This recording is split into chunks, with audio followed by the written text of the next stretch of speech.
देखो श्राद्ध आने वाला है, ब्राह्मण श्राद्ध में 2 जगह निमंत्रण यदि खा लेता है तो श्राद्ध नष्ट हो जाता है। इसलिए श्राद्ध में एक ही यजमान के घर भोजन करना चाहिए। 24 घंटे में एक ही बार पाना चाहिए, न बाल भोग करना चाहिए न ब्यारू करना चाहिए। द्वारा भोजन करते ही श्राद्ध नष्ट हो जाता है। इसलिए श्राद्ध में निमंत्रित ब्राह्मण को तृप्त होकर पवाना पड़ता है। यहाँ तक लिखा है श्राद्ध में भोजन करने वाले ब्राह्मण को लौटकर फिर कोई पूजा पाठ कर्मकांड नहीं कराना चाहिए। स्नान करके 1 सहस्त्र गायत्री का जप करना चाहिए और भूमि पर शयन करना चाहिए। ब्रह्मचर्य का पूर्ण श्रद्धा से पालन करना चाहिए।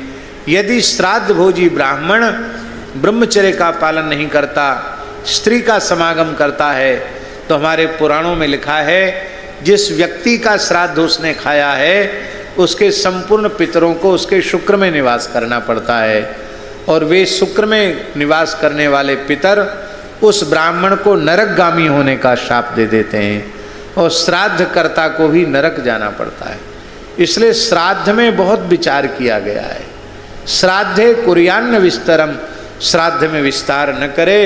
श्राद्ध में सर्वश्रेष्ठ ब्राह्मण को निमंत्रण करना चाहिए, जो कम से कम 2 काल की संध्या करता हो, गायत्री का जप करता हो, उसे श्राद्ध में भोजन कराना चाहिए।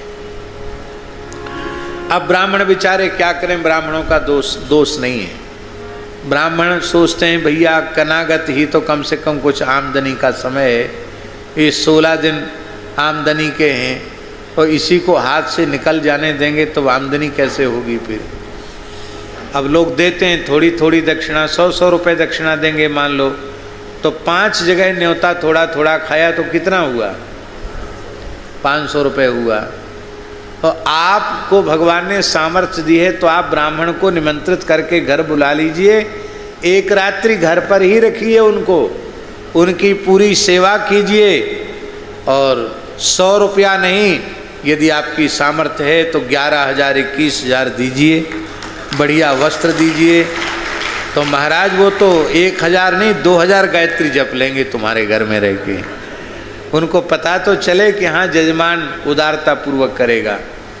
अब यजमान कंजूसी करते हैं तो ब्राह्मण जो है वो उनको विचारों को अपना गृहस्थाश्रम चलाना है, उनके मन में लोभ आ जाता है।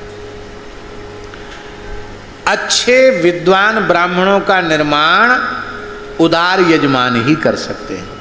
अच्छे ब्राह्मणों का निर्माण करना चाहिए समाज में, नहीं तो धर्म कर्म का लोप हो जाएगा, बहुत आवश्यक है। यहाँ तक लिखा है शर्मा जी कि श्राद्ध में यदि सर्वोत्तम ब्राह्मण न मिले और ब्राह्मण स्वयं श्राद्ध करना है तो अपने पुत्र को श्राद्ध में भोजन करा दे। यदि पुत्र में वो श्राद्धी ब्राह्मण के लक्षण है, वो भी न हो तो स्वयं अपना संकल्प करके श्राद्ध खा ले। लेकिन अपात्र कुपात्र व्यक्ति को श्राद्ध में भोजन नहीं कराना चाहिए। श्राद्धे कुर्यान्न विस्तरम। ऐसे ही कथा सुनने के लिए हमारे YouTube चैनल को सब्सक्राइब करें।